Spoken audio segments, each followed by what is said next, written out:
Bolehkah kita baca Quran di kubur? Ya. Apa dalilnya? Abdullah bin Umar bin Khattab berpesan, anak kandung Umar bin Khattab, bila aku mati nanti, jangan kamu tinggalkan kuburku seperti menguburkan binatang, tapi bacakanlah pada bahagian kepalaku pangkal Al-Baqarah 5 ayat. Alif Lam Mim, dzalikal kitabu la raiba fihi hudal lil muttaqin, alladzina yu'minuna bil ghaibi wa yuqimuna as-salah wa mimma razaqnahum yunfiqun, walladzina yu'minuna bima unzila ilaika wa ma unzila min qablik wa bil akhirati hum yuqinun, ulaika ala hudan min rabbihim wa ulaika humul muflihun.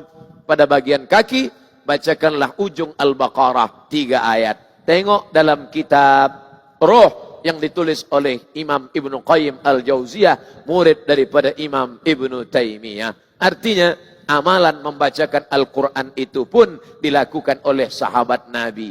Bila hari ini ada orang berpemahaman, jangan bacakan kerana bacaan Quran tidak sampai, saya tak paksakan. Kerana ada juga setengah ulama yang berpendapat demikian.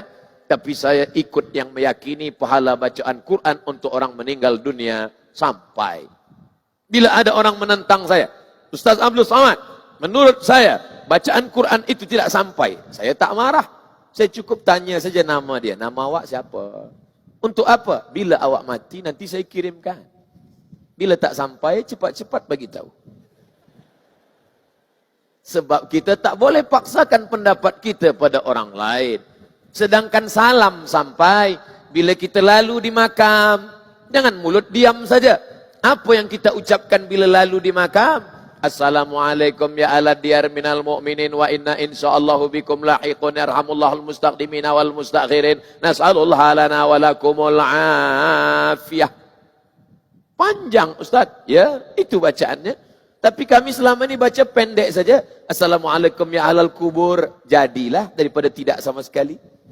Dia baca panjang, elok. Dia baca pendek, tak salah. Tak baca sama sekali. Jangan.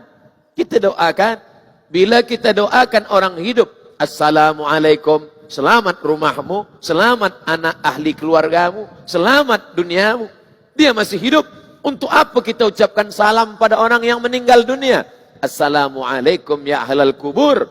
Selamat engkau daripada azab kubur. Tadi sebelum salam kita minta, Allahumma inni a'udzubika min azabi jahannam wa min azabil qabri.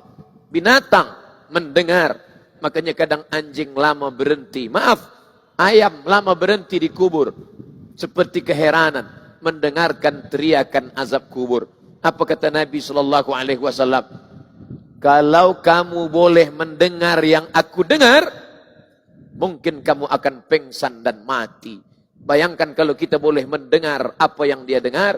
Na'udzubillah, ini sengaja dipanjangkan Allah umur kita. Tidak dia dengarkan apa yang didengar oleh baginda. Supaya kita boleh hidup bekerja, boleh hidup berjamaah. Tapi bahwa kita akan mati. Apakah Abdul Somad yang hari ini tegak berdiri, lalu kemudian dia akan mati, boleh hidup kembali? Ya, dalam Yasin kita diingatkan, innama amruhu idza arada syai'an ayyaqula lahu kun fayakun. Tapi kulit sudah dimakan cacing tanah, tulang belulang akan hancur berkeping. Bagaimana mungkin Abdul Somad akan hidup tegak berdiri kembali? Datang Asi bin Wa'il membawa tulang yang sudah kering. Ya Muhammad, ayuhyi rabbuka hadzal idhama ba'dama baliya wa ramma? Apakah Tuhanmu boleh menghidupkan engkau padahal ini tulang sudah kering hancur? Apakah boleh akan hidup kembali? Nabi diam. Diam kerana dia tidak menjawab berdasarkan akal dan hati, tapi dia bicara wa ma yantiqu 'anil hawa in huwa illa wahyun yuha. Wahyu dari Allah. Datang Jibril membawakan barang jawaban. Qul, katakan, yuhyiha allazi ansha'aha awwala marrah. Katakan kepada orang yang tak percaya bahwa selepas mati dia akan hidup kembali. Dulu dia tidak ada di alam dunia, dibuat Allah menjadi ada. Selepas ada dibuat Allah menjadi tidak ada. makhluk yang pernah ada menjadi tidak ada, lalu dibuat menjadi ada kembali, maka itu semua mudah bagi Allah. Untuk apa Allah buat hidup di dunia ini? Mengapa kita hidup? Surah Al-Mulk juz 29, surah yang pertama. Alladzi khalaqal mauta, Allah yang menciptakan mati, wal hayata, Allah yang menciptakan hidup. Untuk apa Allah buat ada hidup, ada mati? Liyabluwakum ayyukum ahsanu amala.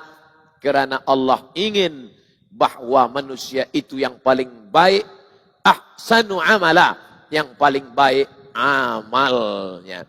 Semua akan tinggal. Topi, peci, kopiah yang paling disayang akan tinggal.